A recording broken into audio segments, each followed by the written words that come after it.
आँख खुली तो पूरा भारत नाखूनों से त्रस्त मिला, जिसको जिम्मेदारी दी वो घर भरने में व्यस्त मिला। क्या यही सपना देखा था भगत सिंह की फांसी ने? जागो राजघाट के गांधी, तुम्हें जगाने आया हूँ, घायल भारत माता की तस्वीर दिखाने लाया हूँ। नमस्कार फरीदाबाद, मैं सौरभ भारद्वाज और आज हम लोग पहुँचे हैं करनाल, सीएम सिटी करनाल। आप सोच सकते हैं बड़ा मामला है। पत्रकार हैं आकर्षण उप्पल और यहाँ IBN 24 नाम से एक सोशल मीडिया पर चैनल चलाते हैं। 4 लाख से ज़्यादा फॉलोअर्स हैं और उन्हें जिला प्रशासन ने गिरफ्तार कर लिया। गिरफ्तारी की वजह क्या है वो आपको बताएंगे कि कैसे सरकारी अधिकारियों का भ्रष्टाचार खोलने पर किसी पत्रकार को ऐसी धाराओं में गिरफ्तार किया गया है जो आप सुनेंगे तो हास्यास्पद लगेंगी। तहसीलदार ललिता ने आरोप लगाया है कि आकर्षण उप्पल ने उनके साथ छेड़छाड़ की, और जबकि पूरे करनाल ने क्या पूरे देश ने लाइव देखा कि कैसे आकर्षण उप्पल उन लोगों के साथ जिन लोगों के काम तहसील में नहीं हो रहे थे, उन लोगों के साथ तहसीलदार के कार्यालय पहुंचे और कार्यालय पहुंचने के बाद वहां जो भ्रष्टाचार है, व्याप्त भ्रष्टाचार है, उसको तमाम लोगों को लाइव दिखाया। आप सोच सकते हैं फरीदाबाद में जैसे पुलिस प्रशासन ने एक टैक्स चोर डॉक्टर के कहने पर मुकदमा दर्ज कर लिया, आप समझे फर्जी मुकदमा दर्ज कर लिया, हमारे खुद के ऊपर दर्ज हुआ। ऐसे ही मामले अब तमाम हरियाणा में देखने को मिल रहे हैं। आकर्षण उप्पल को गिरफ्तार किया गया है और तमाम शहर के जो प्रबुद्ध लोग हैं, स्वयंसेवी संगठन हैं, यहाँ एकत्रित हैं। थोड़ा सा नज़दीक से दिखा दें, ये देखें, आकर्षण उप्पल रिहा करो, आई सपोर्ट आकर्षण उप्पल, जस्टिस फॉर आकर्षण उप्पल। और आप सोचें मीडिया की आवाज़ को लगातार दबाने का प्रयास हो रहा है। किसको नहीं पता, आप करनाल शब्द हटा दीजिए, किसको नहीं पता कि तहसील कार्यालय में पूरे हरियाणा में क्या हाल हो गया है। ये देख सकते हैं आप, पूरे हरियाणा में आप किसी भी कोने में निकल जाएं, आपको तहसीलों में जो भ्रष्टाचार है, व्याप्त भ्रष्टाचार है, वो हर ओर नज़र आएगा। आपको हर ओर दिखाई देगा कि लोग बिल बिला रहे हैं, लेकिन भ्रष्ट अधिकारियों के खिलाफ कोई कार्यवाही नहीं हो रही है। फरीदाबाद में HSIDC के एक अधिकारी विकास चौधरी को 3 बार रंगे हाथों गिरफ्तार किया जाता है। आप सोच सकते हैं 3 बार रंगे हाथों गिरफ्तार किया जाता है। विधायक का नाम सामने आता है, लेकिन इसके बावजूद उस अधिकारी को बजाय बर्खास्त करने के एक बार फिर से नौकरी पर वापस लेने का प्रयास किया जा रहा है। आप सोच सकते हैं भ्रष्टाचार अपने चरम पर है, अपने पीक पर है इस समय हरियाणा में। और ऐसा ही मामला यहाँ एक तहसील। माता जी, बहन जी नमस्कार, क्या हुआ था, क्या जानती हैं आप इस मामले के बारे में? सर वो DC कौन थे, उन्होंने कंप्लेंट की थी सर के बारे में और हमने लाइव वीडियो देखा, ऐसा कुछ नहीं हो रहा था। सर तो सिर्फ बता रहे थे, छेड़छाड़ कर रहे थे। नहीं, कुछ नहीं किया। पत्रकार साथी जो हैं आकर्षण उप्पल, ये ललिता जी को छेड़ रहे थे। नहीं, कुछ नहीं किया उन्होंने। ये सब गलत इल्जाम लगा रहे हैं उनके ऊपर। कैसे अरेस्ट कर सकती है पुलिस? उनको रिहा करना चाहिए। पर दर्ज तो कर ही दिया ना पुलिस ने तो मुकदमा। ऐसी धाराओं में मुकदमा दर्ज हुआ है जो नॉन बेलेबल हैं, और उन्हीं के आधार पर आकर्षण उप्पल को मॉर्निंग वॉक के दौरान गिरफ्तार कर लिया। हाँ जी सर। क्या नाम आपका? निशा शर्मा। निशा शर्मा जी हैं और सपोर्टर खड़े हैं, उनसे बात करेंगे। क्या नाम आपका? मेरा नाम सोमवीर है। सही, सोमवीर जी क्या हुआ, क्या है ये? यहाँ पर तहसीलदार जी थे, उनके खिलाफ कार्रवाई की गई थी। ललिता जी जो हैं तहसीलदार? हाँ जी, वो अपनी ऑन ड्यूटी पर थे, बाहर पब्लिक बहुत ज्यादा बैठी थी, काम किसी के हो नहीं रहे थे, किसी ने फाइलों पर साइन नहीं करती थी। हाँ जी, पब्लिक परेशानी है बहुत ज्यादा यहाँ पर इस मामले में। तो उनके खिलाफ का थोड़ी सी एड वो की थी। उसके बाद क्या हुआ, उनको उठा लिया गया उसके खिलाफ मॉर्निंग वॉक के दौरान। हाँ जी, तो ये बहुत ही गलत हुआ है। हम तो यही कहेंगे, क्योंकि आकर्षण उप्पल जी कभी भी कोई भी काम करते हैं कानून के दायरे में रहकर करते हैं। वो कभी भी अपनी कोई भी कार्रवाई कानून से बाहर नहीं करते हैं, और पब्लिक के इतने हेल्पफुल है, बहुत ही ज़्यादा। इतनी मदद हमें आज यहाँ के किसी भी नेता से नहीं होती जितनी की हमें वहाँ होती है। हालांकि वो हमें कोई पैसों की तरफ से मदद नहीं करते, बस उनकी वैसे ही सपोर्ट हमारे लिए बहुत ज़्यादा होती है। हमारी आवाज़ उठा देते हैं, कोई भी परेशानी है। आपकी जो पीड़ा है, जनता की जो पीड़ा है, उसको वो दिखा देते हैं तो दिक्कत हो जाती है। फरीदाबाद आप सोचें, आपने देखा, लगातार देखा, उस टैक्स चोर डॉक्टर की खबर हमने दिखाई।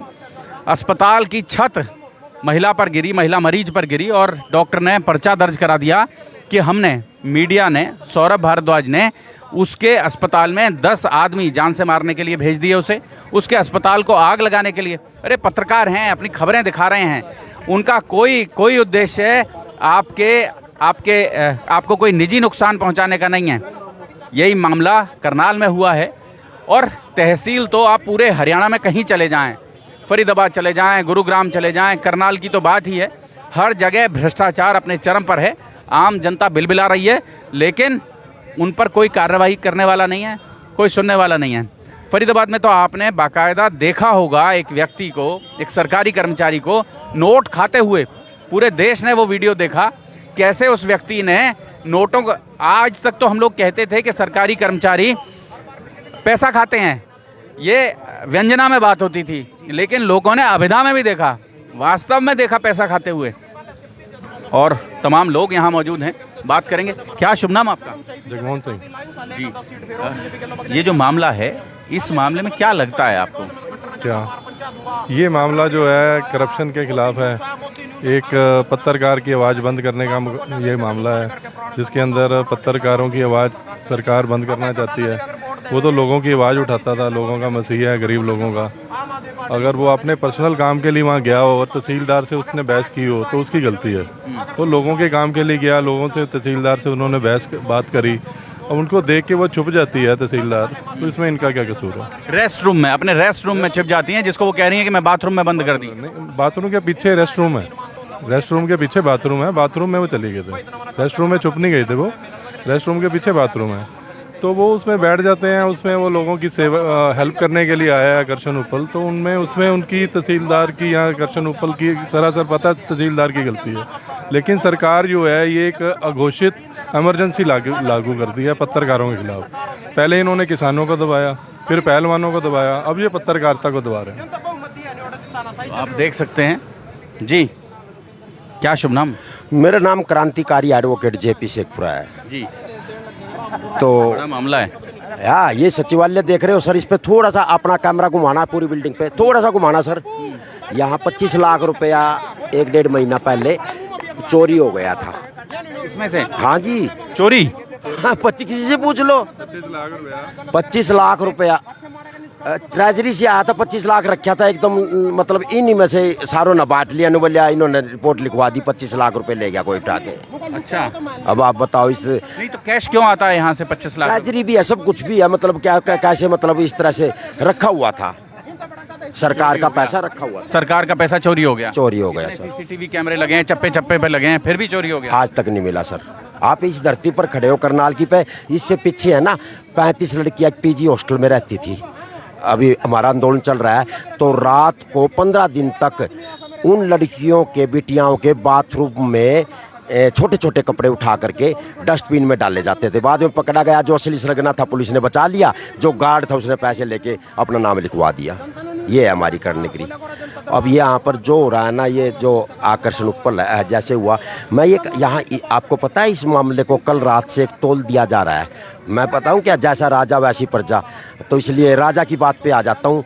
मैं जाट हूँ, और जो ये तहसीलदार है ना, ये बताते हैं कि हमारी बिरादरी की है, और कल से कुछ षड्यंत्रकारी ना इस मामले को, हम लोग इस चीज़ को नहीं मानते, हम वैसे बता रहे हैं, जाट नॉन जाट की रंगत लेने की कोशिश की जा रही है। मतलब ये एक भ्रष्ट अधिकारी नहीं, एक जाट के खिलाफ एक पत्रकार ने चलाया, तो अब जाट नॉन जाट हो गया। हाँ, इस तरह से फ़ोन आ रहे, मैंने उनको धमकाया ना, तो जबकि मैं ये कहता हूँ चलो तुम लोग जाट नॉन जाट का खेल खेलने की कोशिश की जा रही है, पर खेलने नहीं देंगे, क्योंकि हम लोग किसान पुत्र हैं, हम लोग बताने लग रहे ना, हम ऐसा नहीं होता, और कोई होता ना खेल खिल जाता। तो जो लूट होती है वो जाट किसानों से नहीं होती क्या?